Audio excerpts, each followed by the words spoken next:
Vamos continuar nosso passeio e descobrir mais tesouros do Museu do Oratório.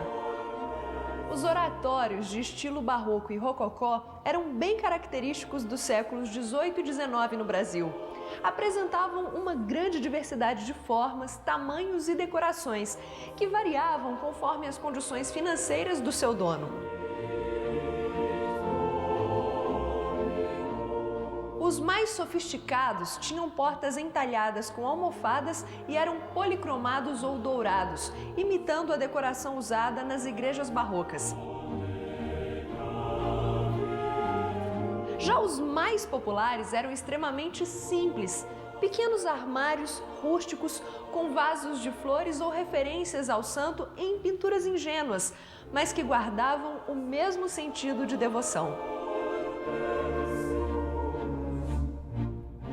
Esse aqui é o oratório ermida, muito usado em povoações ou lugares afastados e comum nas fazendas do Nordeste e de Minas Gerais. Funcionavam como pequenas capelas domésticas e necessitavam de autorização da igreja para serem consagradas e usadas como espaço religioso público.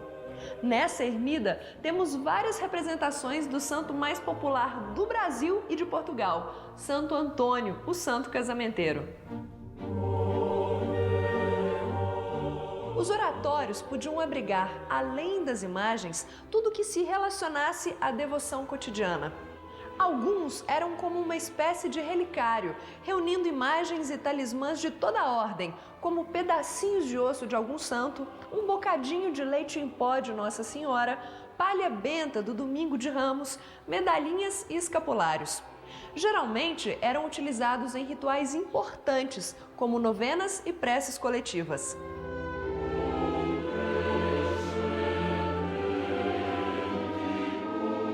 Nesta reconstituição de um quarto modesto, podemos ver um oratório de parede junto a um catre com estrado de couro e outros objetos característicos de uma residência do século XVIII.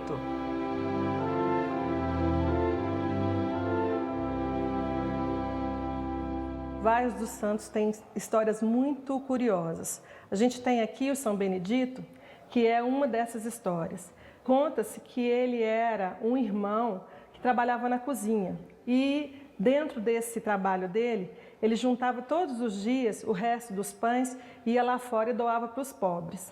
Um belo dia o superior dele perguntou para ele: onde é que você vai, Benedito? O que você está carregando? Ele falou: flores. Imediatamente o superior pediu para ele: abre então, me mostra o que você tem. E aí ele mostrou, eram flores mesmo que estavam naquele pacote que ele estava levando, que eram pães. Aquilo se tornou como se fosse um milagre. Então esse daqui, que é o santo que a gente tem nesse oratório, é o São Benedito das Flores, exatamente contando essa história e esse momento da vida do santo São Benedito. Uma parte muito preciosa do acervo, a meu ver, são os oratórios que nós chamamos de fatura negra. São os oratórios feitos por escravos, por descendentes de escravos, onde se vê nitidamente uma mistura, um sincretismo religioso colocado ali de uma forma muito bonita, muito pura e muito verdadeira. Quando eu saio do país com essa coleção, e já o fiz inúmeras vezes, o olhar do estrangeiro para essa parte da coleção é um olhar assim, muito especial, surpresos, extasiados com a criatividade do nosso povo. Decorados com motivos geralmente geométricos ou ligados à natureza, os oratórios afro-brasileiros são bastante ricos em elementos simbólicos. Neles eram colocados vários tipos de imagens, acrescidas de objetos como moedas, terços, quadrinhos de santos, gravuras, colares de candomblé e flores. Também os oratórios de salão, às vezes com vários santos, que eram assentados em um móvel maior, como uma cômoda, e usados por toda a família. Vamos agora à última etapa de nosso passeio. O primeiro pavimento do Museu do Oratório é dedicado aos oratórios chamados eruditos ou de referência artística e alguns destaques do acervo.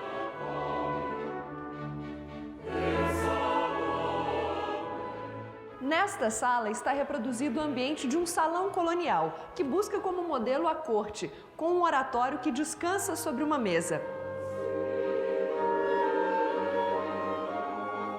Temos também a reconstituição de um batizado com personagens vestindo figurino francês original do século XIX, diante do maior oratório de toda a coleção. Aqui nós temos um dos oratórios mais valiosos da coleção. Esses oratórios, eles eram todos trabalhados com madeira brasileira, eram todos recortados e entalhados, e depois eles eram revestidos totalmente em ouro.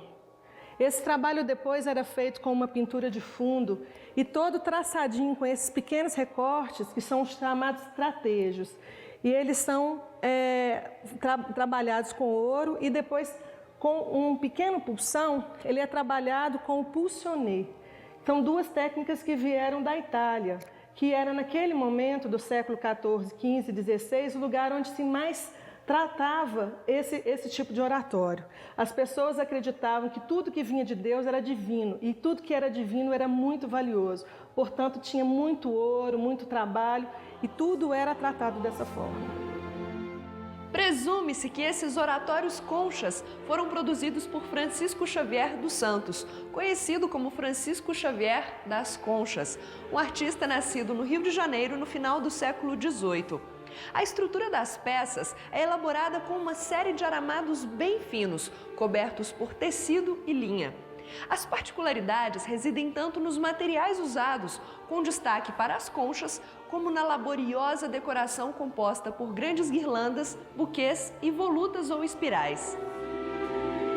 Esses são os oratórios Lapinha. Eles são oratórios popularmente mineiros, executados só aqui em Minas Gerais. Todas essas imagens, elas são feitas com uma rocha chamada calcita, muito branquinha e muito macia. Ela pode ser esculpida e elas eram utilizadas principalmente porque aqui em Minas Gerais a gente não tinha nem o marfim que vinha da Ásia e nem a porcelana que vinha da Europa. Então, para chegar nesse tipo de material, eles usavam essa pedra branca, que podia ser pintada, dourada e policromada. Esses oratórios, então, eles imitam pequenas grutas, por isso são chamadas lapinhas, a lapa, a pequena gruta.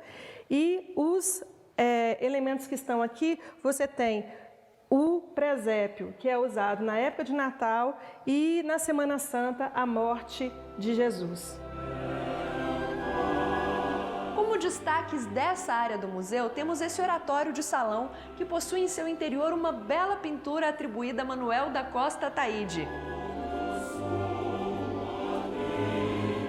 E temos também a imagem de São José de Botas, do século XVIII, atribuída a Antônio Francisco Lisboa, o Aleijadinho.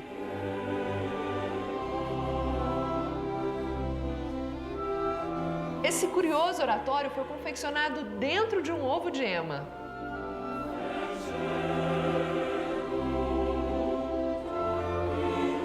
Conhecidos ou não, os artistas que criavam todos esses oratórios executavam um trabalho artesanal longo e paciente, que podia ao mesmo tempo ser identificado com o próprio ato de oração.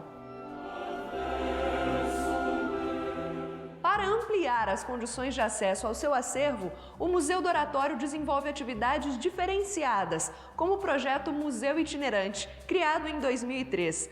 Essa mostra já cumpriu 2 grandes circuitos em cidades do interior de Minas Gerais e de São Paulo, além de exposições no exterior, em Portugal, França, Itália, Chile, Venezuela, Inglaterra e Estados Unidos. Essas experiências indicam a importância e o reconhecimento internacional da coleção. O Museu do Oratório, além de estar aberto ao público, ele cumpre uma função com vários eventos e atividades culturais. Nós temos um projeto chamado Projeto de Valorização das Manifestações Culturais, que acontece durante o ano, e nesse projeto a gente recebe aqui no museu vários grupos da cidade com trabalhos que têm vínculo com o acervo do Museu do Oratório. A gente faz aqui a coroação de Nossa Senhora, recebe no final do ano as pastorinhas. Na época dos reis, o grupo de reisado vem aqui e na festa junina a gente faz uma quadrilha no adro. E isso tem tornado cada vez mais o museu como um espaço público e afetivamente próximo da cidade. Uma iniciativa interessante que vale a pena conhecer são os concertos no Museu do Oratório. Criado em 2001, o projeto apresenta aos visitantes e moradores de Ouro Preto espetáculos de música erudita com músicos importantes e um repertório variado, que contempla diferentes épocas e estilos. Os concertos, que acontecem uma vez por mês, são uma excelente oportunidade de contato direto com o acervo do museu e também com os músicos, em um ambiente que lembra antigos saraus.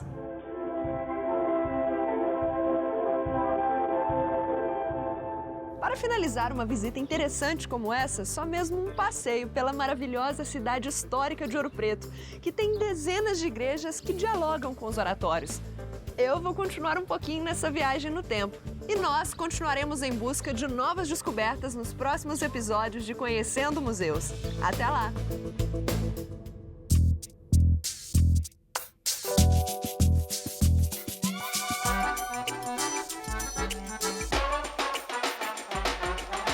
Dinossauro, avião, pororoca, timão. Histórias vou saber quem sou eu. Um jeito de aprender, conhecendo museus. O Brasil viajar sem sair do lugar. Cafuso ou mameluco, saber quem sou eu. Vou logo resolver, conhecendo museus.